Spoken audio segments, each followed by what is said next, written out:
Hi, everybody. Welcome to the QB School. I am JT O'Sullivan. Today, Matthew Stafford, 2023, Week 17, on the road. Giants. This is a win for the Rams. 1-point win. Gets a little gnarly at the end. Fired up for this one. Let's get it going. Welcome to the QB School.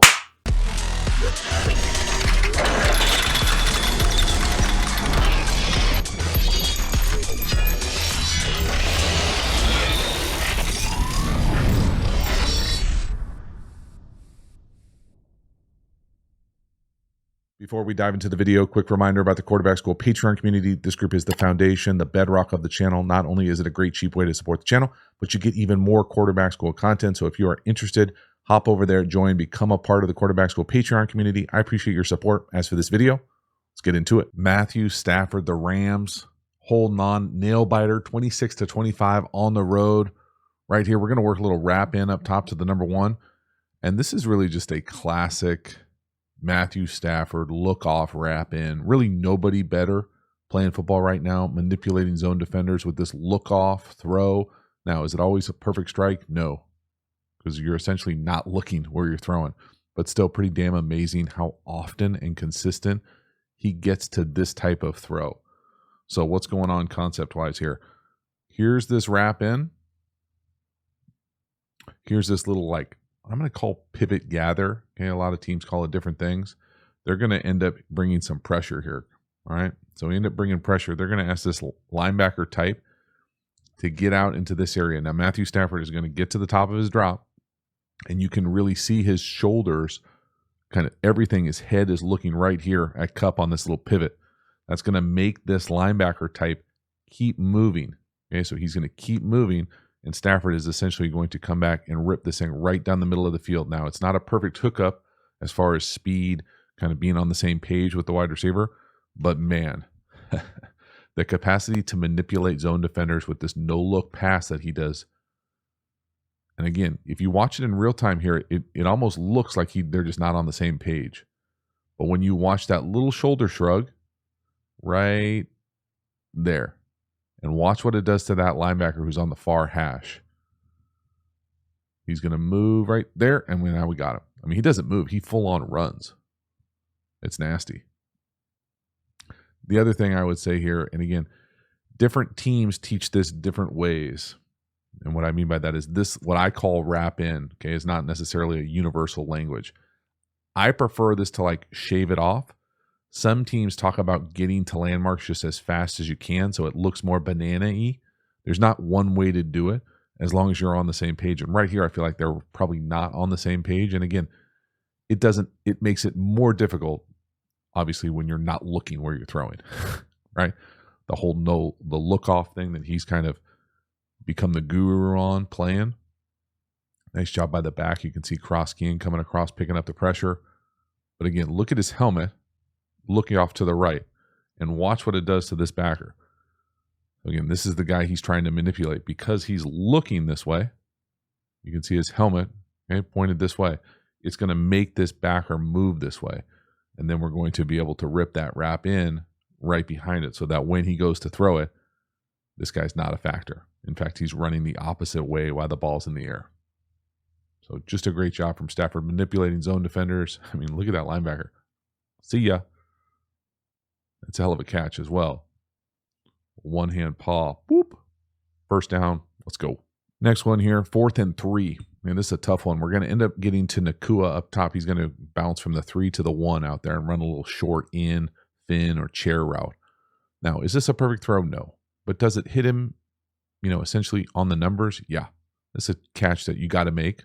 I think a better ball makes this an easier play. But this idea being that Stafford's just not quite as precise this game as maybe he has been in previous weeks coming into this thing. Now, the other thing about it is the Giants are going to bring the heat here this week. Now, this is not what I would classify as a premium look for a quarterback.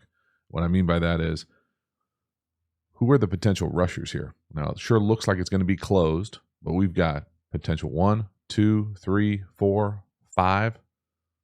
And theoretically, you could bring anybody off the edge if they wanted to roll this thing and play zone. Who the hell knows who potentially can blitz. But they certainly have the capacity to bring 5, middle field closed, man free.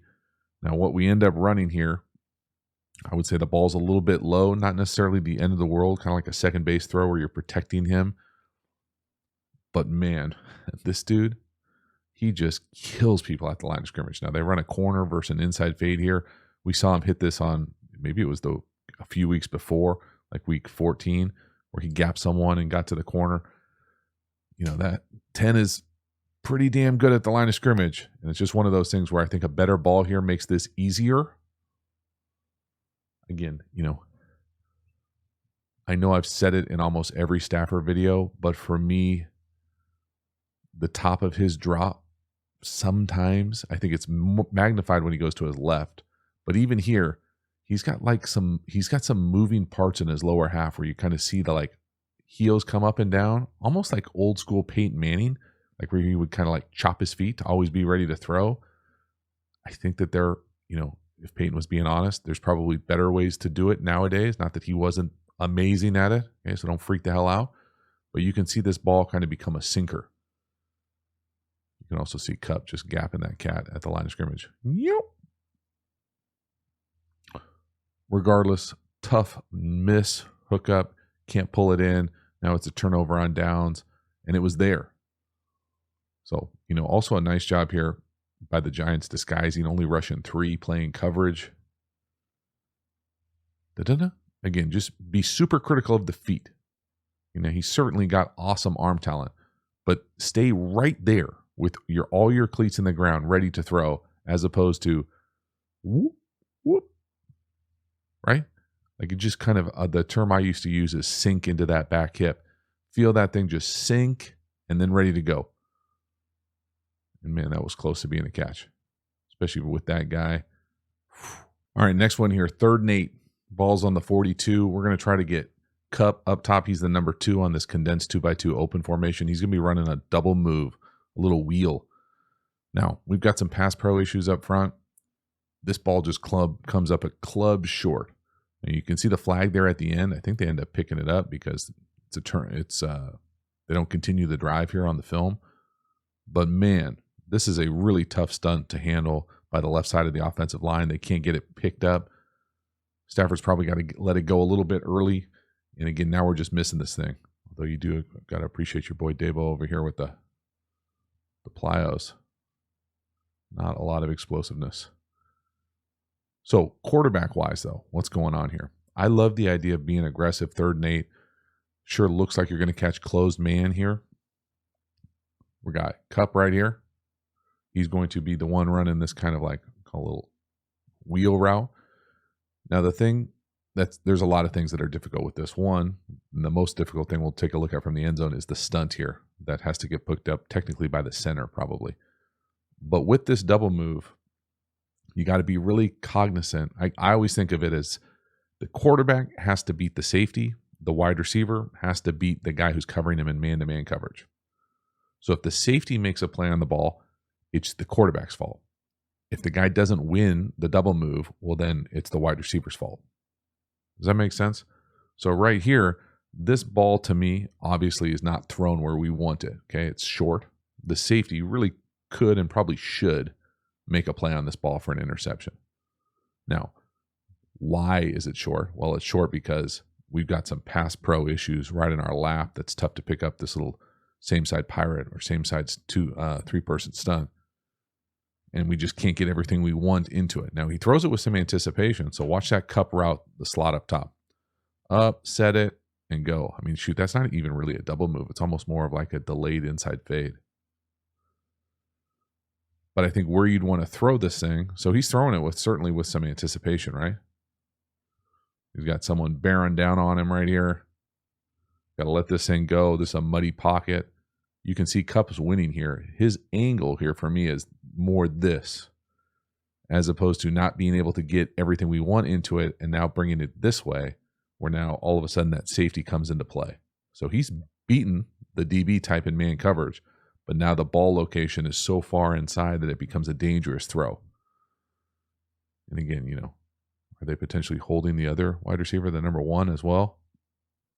Make that argument as well. Definitely holding him. But man, I mean, it's just one of those ones where muddy pocket, tough throw, probably pretty fortunate, turnover worthy-ish. You know, there's a lot to deal with here. So pass pro wise here, the back comes to the left. He's going to take the most outside guy, the D-gap player, essentially.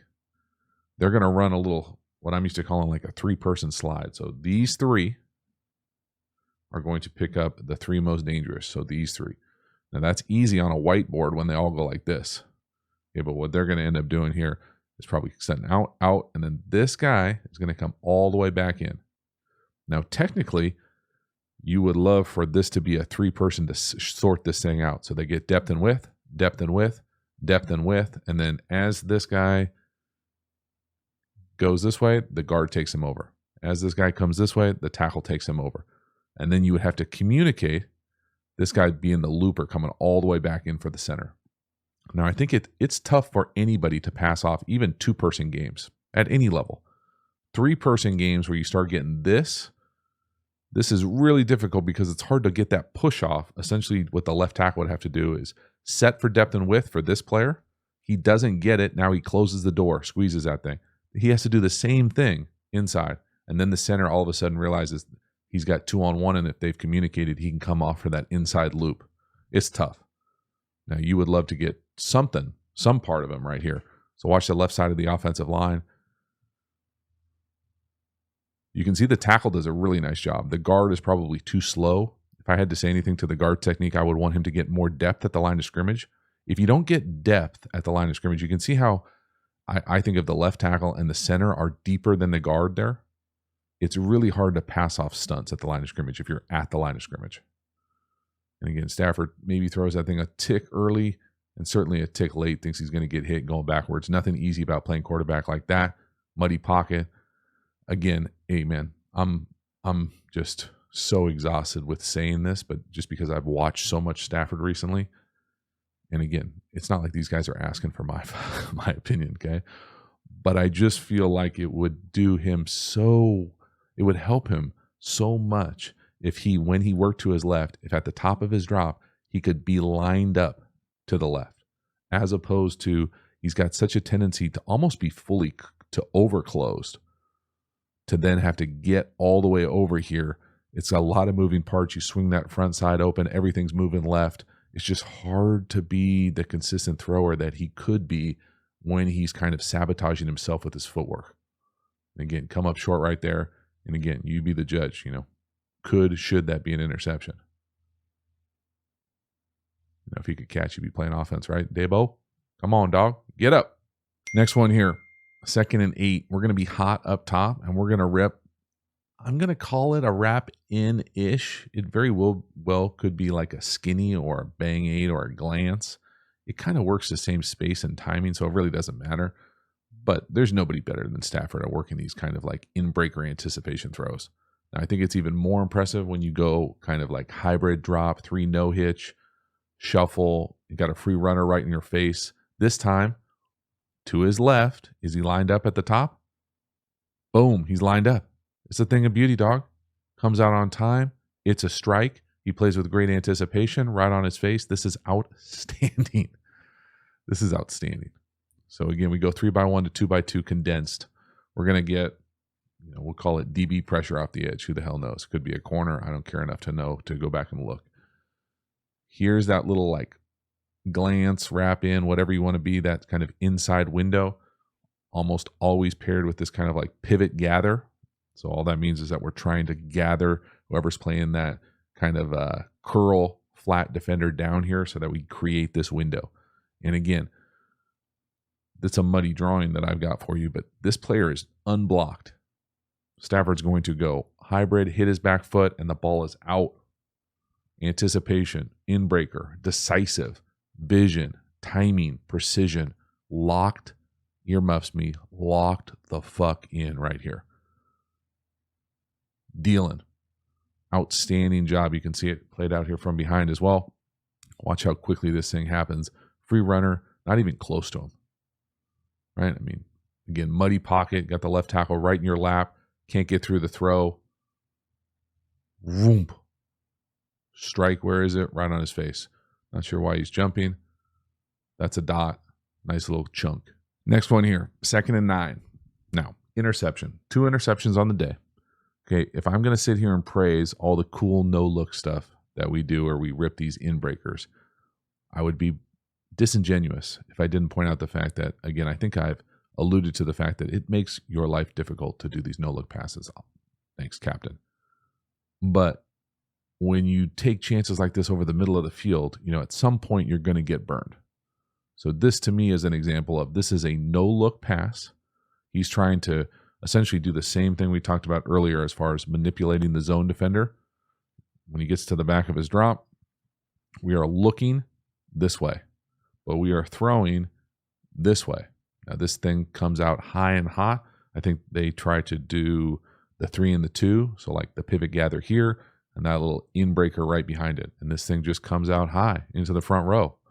But again, do you have to do these no looks all the time?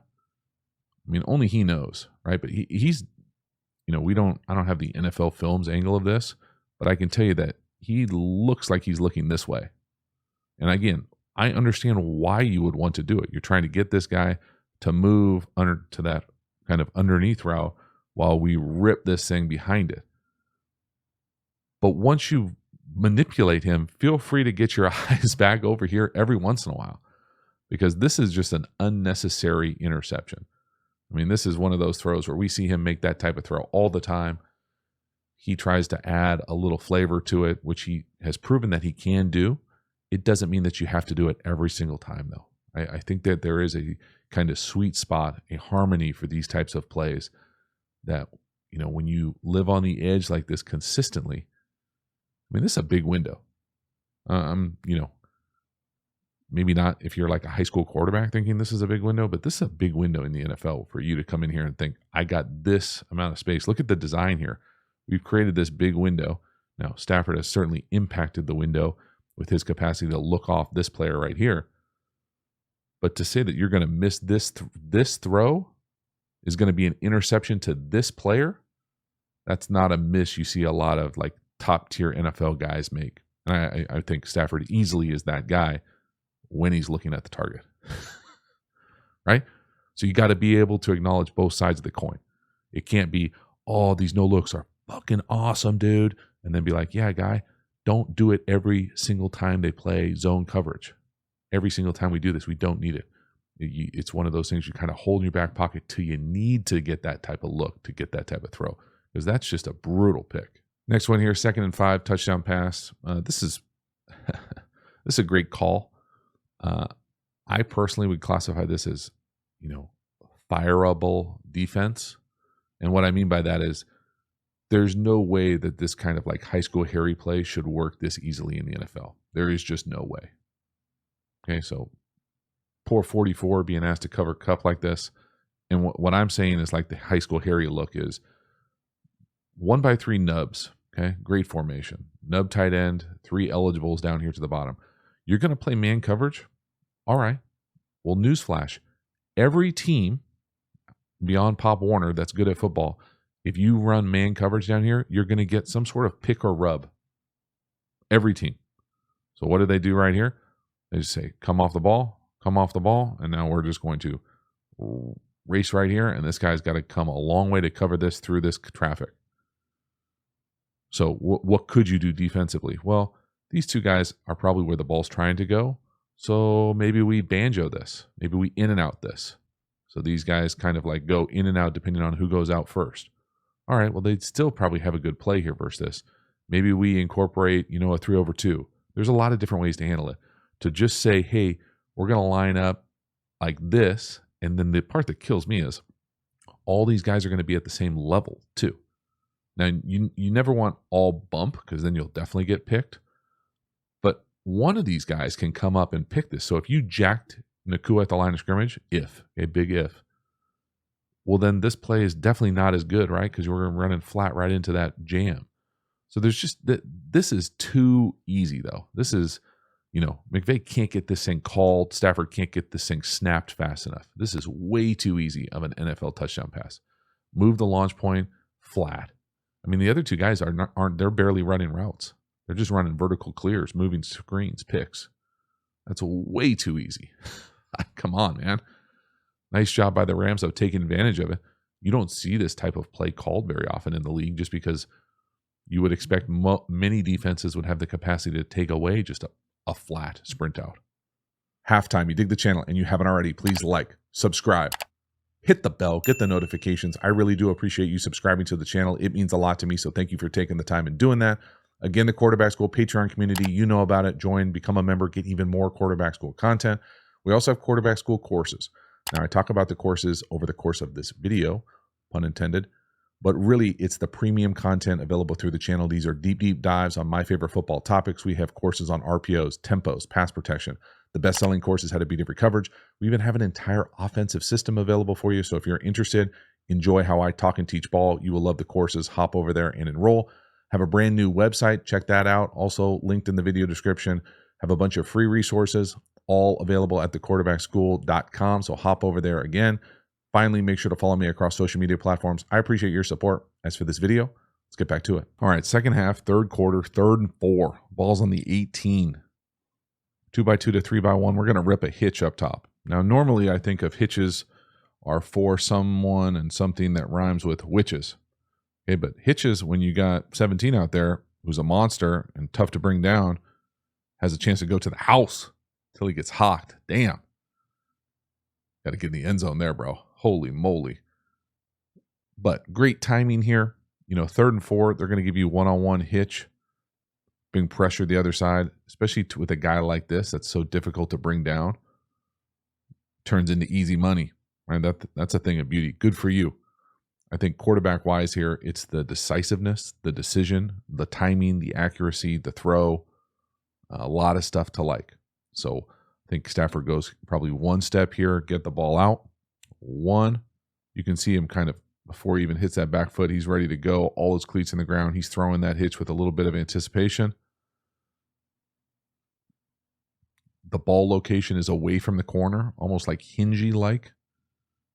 Just great precision with the ball location that allows Nacua to cover it up, has enough room on the sideline to stay in bounds, and everything except just that little top-end gear to finish that thing.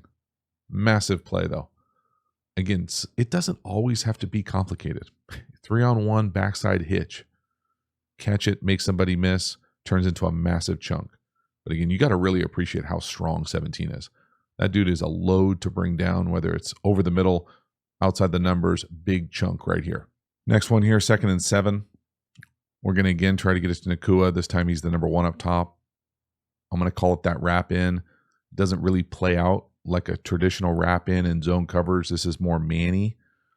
Now, I think what they end up doing defensively here gives the Rams a little bit of trouble and impacts the precision that goes into maybe some of this drop back stuff for them. But for me here, it's the same type of route we've seen all day, right? This type of wrap in, whatever. Now, the thing that I really like that the Giants are doing here, and whatever the number 2 is doing here as he releases, whether it's in the flat or up here as the hook, it doesn't really matter. It's that same kind of spacing. What I like what the Giants are doing are they are not letting these guys just free release. So he's getting into the number 2. He ends up getting into 17's release, and it jacks up just the precision here because this should really be a handoff. I mean, we've got great leverage to the inside. We see Stafford make significantly more difficult throws than this. And really, they're off with the location of the ball here. And Nacua does a nice job getting one hand up and keeping it to himself. You see a lot of interceptions over the middle of the field where the ball is kind of on the guy quickly. He can't get his hands up. It's not a perfect thrown ball. And now it's a volleyball set interception. So just going back one more time to watch the reroutes that get going here on the flat by the tight end, by the edge. See that reroute?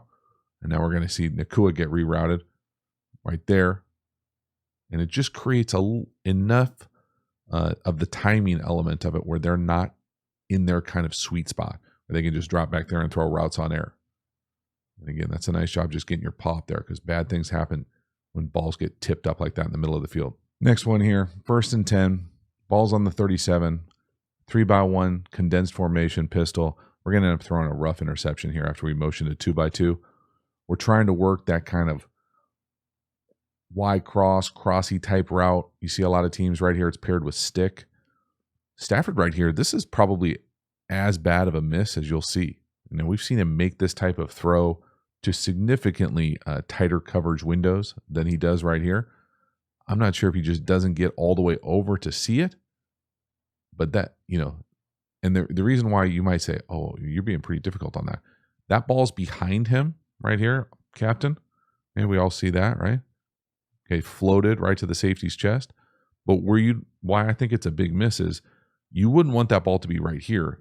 In a perfect world here, he slows down and jumps. You would love this thing to be way out here. So to me here, you're missing this by 5-ish yards, floating it in the middle of the field. It's just an uncharacteristic miss. I feel like I've watched quite a bit of Stafford here this last week. I think I've done, maybe the last 5-6 games of 2023 for the Rams. And this is as bad of a throw as I've seen. So it's one of those things where you acknowledge it, we document it, we show it, we provide the evidence of it. But then I don't think this is his norm. I don't think this is his normal operating procedure. Again, how you'd read this thing out is you'd probably read the stick up top.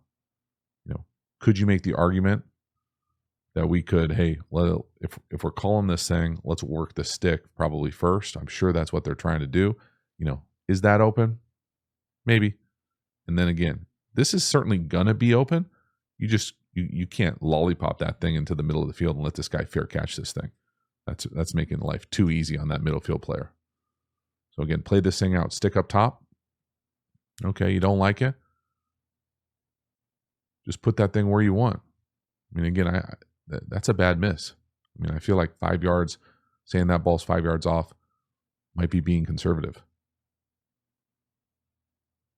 Tough one. From behind, we can really see his ability here going right to left and then just,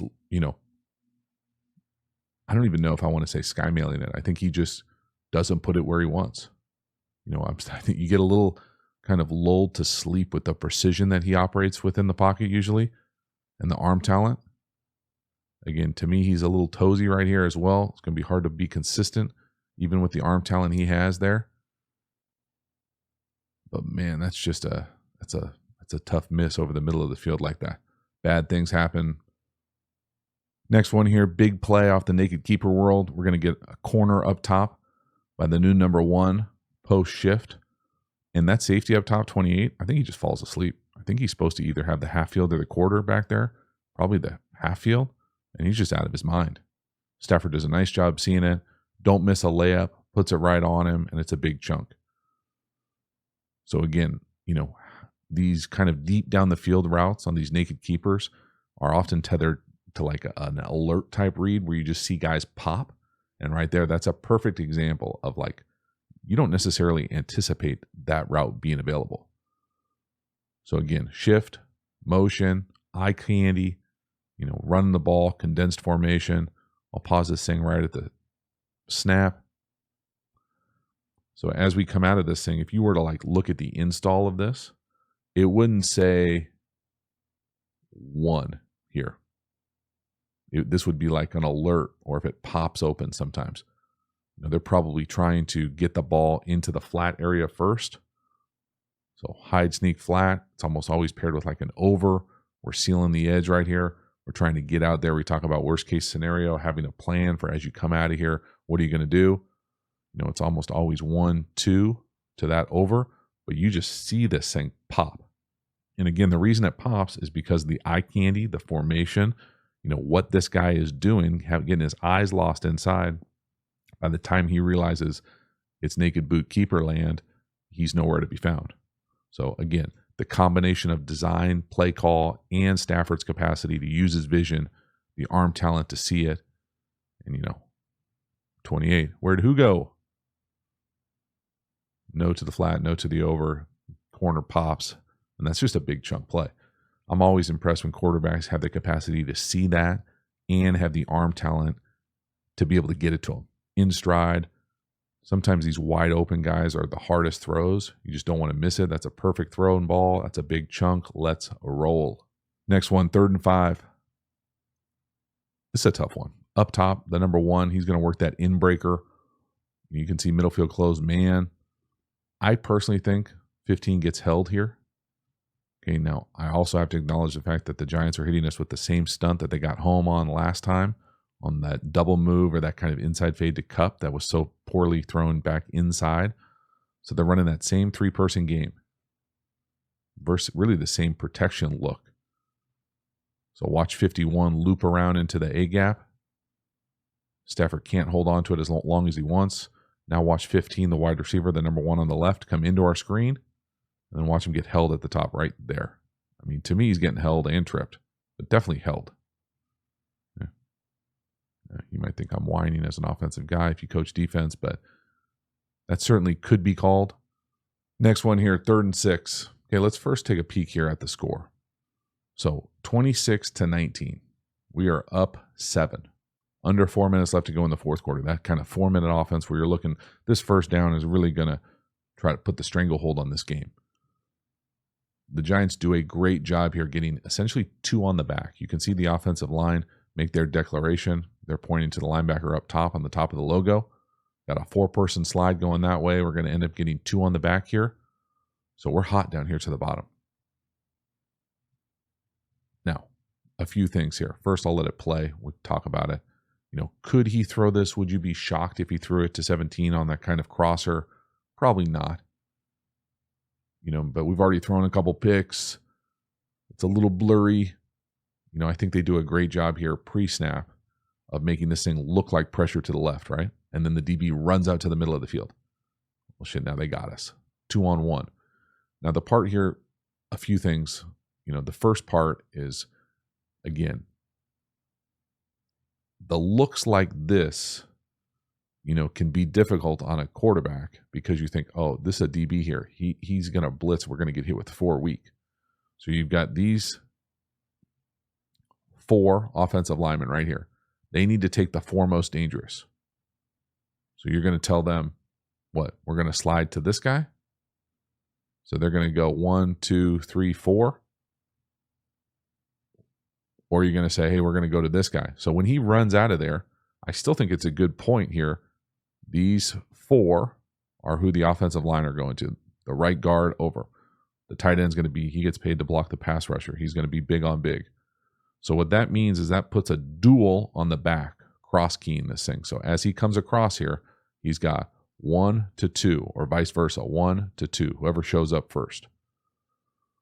So we end up getting this, America's favorite blitz, coming from the field, but at least this guy's coming from depth, right? He's not lined up at the line of scrimmage. I think of every 5 yards as a hitch. So you've got 3 and a hitch here, 5 and a hitch here if you want. So could you theoretically hit this? Yeah, but to me here, you're living on the edge. So in my opinion, sound football, most sound football practices, if you're going to be hot this way, okay, with these 2 guys, when they both blitz, that's a terrible drawing, but both these guys hot, I would want one of these 3 as some sort of hot route. Hot route. Okay, so I don't care what it is. It literally can be any route as long as he comes off, he's looking for the ball. And if he doesn't get it, then he can run whatever the hell he's supposed to run. Like most people call that a peak vertical hot, or you can just have a built-in hot, like a flat, and not tell this guy anything, and he just gets it sometimes when he's hot. But to me here, this is a systemic issue of not having a hot answer to the bottom. So watch these wide receivers at the bottom. Any of these guys look like they're looking hot? Do we have any answers for Stafford as far as beating this hot down here to the bottom? Nobody's looking. Nobody's looking. Now maybe you could say, oh, Cup looks right there. Okay. Again, would you be shocked if he led Nakua out over to and threw it like, at the bottom of the 40? No. I wouldn't, at least. But we hold on to it. We don't have a hot answer. And now we're punting. And really, when they punt and the Giants go down and score, they end up going for 2. And Tyrod Taylor does everything he can to lose the game for him by missing a wide open Barkley on a little cool mesh traffic play. But man, I mean, this is one of those ones that just, I think of Stafford as better than this. So again, 2 on the back. Okay, we talked a lot about the point, the whatever. At the end of the day, he's got a duel to this side. He's got 1 to 2 or vice versa. 1 to 2, whoever the most dangerous is. So whoever comes first, that's who we're blocking. Then the second guy is going to be the free runner. So again, somebody we got to have this built in. And again, the only reason that you wouldn't have a built-in hot here, if you're the play caller, is if this isn't the pass pro. So when he does this, and I know I'm getting really into the weeds, but if this never happened, okay, so pretend like this DB never here. He started in the middle. He was never part of that we were nervous he was going to blitz. And the point went, instead of going here, the point went here to the middle. So now it's these three and this guy for these four. And the back is going to go 1 to 2. Well, now this guy doesn't blitz. Now the back just comes across. The offensive line blocks these two, and we're good to go. Then we don't need a hot over here. Then the hot probably has to be over here. But again, I can talk myself into circles.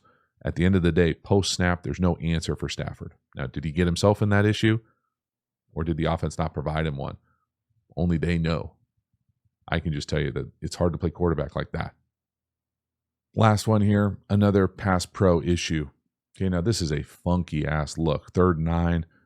The guy who runs down here to the bottom, 29, is going to run to the middle of the field. Again, we can sit here and pretend like we know what the calls are at the line of scrimmage. I can tell you what I think the most sound universal football will be, and I think that helps understand it. But at the end of the day, there's a lot of different ways to handle shit like this. You can first see the point from the center here. Looks like he's going to the right, to the teen. Post, though, you see Stafford look like he's pointing to the left. So this is really just double mug. Normally you see double mug in the A gap here, so it really doesn't matter. It's the same issues. So if he's going to have the offensive line go here, and that almost universally would mean we're here, we're here, we're here, and we're here. I know a great course that goes into significant detail about always having the A and B gap secure, especially versus first level defense. So if that's the case, so let's just say we're going left. So it's here. Here's the turn. 4-person turn this way. Almost guaranteed, football world here is going to put the back in 6-person protection on a dual. He's going to go 1 to 2 and then scan the backside. So 1, 2 to his side and then scan back the other side. Now, the thing here potentially at right tackle, the right tackle, tackles in general, they get paid to block pass rushers. Okay, this guy is the pass rusher, 5. Now, if you get a beat that if he lines up in the 13 technique out here, he's going to drop, well, good for you. And if that was the case and he was supposed to block this guy, well, then the back did it perfectly. I just don't think that's realistic. Okay, unless you've got some sort of like crazy beat on what they're doing and you know their calls and signals and whatever. I think most people would say you're here. So when he gets depth and width, if he feels him drop and then he can then close the door on this, great. But to me here, the back is in the wrong. So the back should be 1, 2, scan. Okay, it looks like the back just goes scan. And again, if you take the Pass Pro course, one of the principles that I believe in Pass Pro is you can never have a free runner through the A and the B gap. Okay, let me say that again for the people in the back. Listen up now. Never have a free runner through the A and the B gap. A gaps, B gaps, C gaps, D, etc. Right? So, and really what that means is it is never, but never from the first level of the defense. If they're going to scheme you up and get linebackers from depth to come through here, that's going to happen. But you can never, ever have a guy standing in the B gap run straight at the quarterback. This 3rd down and for the game. We get this 3rd down, it might be a wrap. Otherwise, we get it back to them and they have to miss a field goal to win this game. So again, it's just worth understanding the core principles of sound pass pro to realize where's this at. Because if you listen to the broadcast, I think it was Sanchez, he's like trying to blame the right tackle and who the hell knows what's going on, double point, triple point, who the hell's going on. At the end of the day, the pass pro communication failed for the Rams and the execution. There's no way 79 can go block 5, who's a freak athlete, and then close the door on a B gap, linebacker type. And the back, to me, there's just no way you're doing that. There's no way.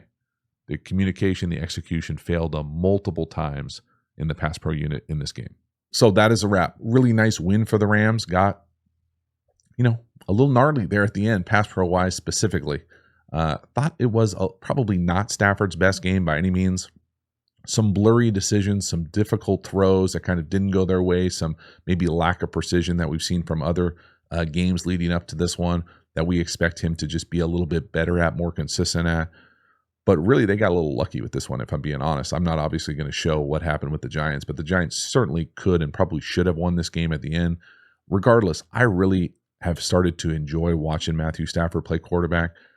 Does he do everything, as maybe consistently as I would love? No. Does he have unbelievable arm talent? Absolutely. Dude can make more plays than I probably give him credit for. He's a blast to watch throw it. I think when he gets, he's got some inefficient movements with his lower half. It's magnified, I think, going to the left. He can make up with it with unreal anticipation, great arm talent.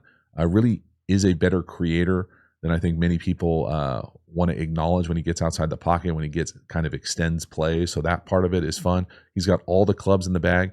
I think he does sometimes make things more difficult than they have to be with all the crazy look-offs. I know it's really cool, and it's got to be fun to have the capacity he has to look off and throw consistently exactly where he wants. In this one, you saw it exposed a little bit where he wasn't quite as precise. Skymails one for a pick, puts his team in a bit of a tough situation. But man, overall, this unit is so much fun when you compare it and overlay kind of the play calling, the formation effing that McVay and company do with the talent on the perimeter and with what Stafford is doing, spinning it. A lot of fun. I've had a blast breaking down the last few games of Stafford. Probably going to pause on these for the rest of the offseason, but certainly more excited than probably ever to watch what they got going on in the fall of this 2024 season. So locked in. Thank you so much for hanging to the end. I will see you next time. Have a good one.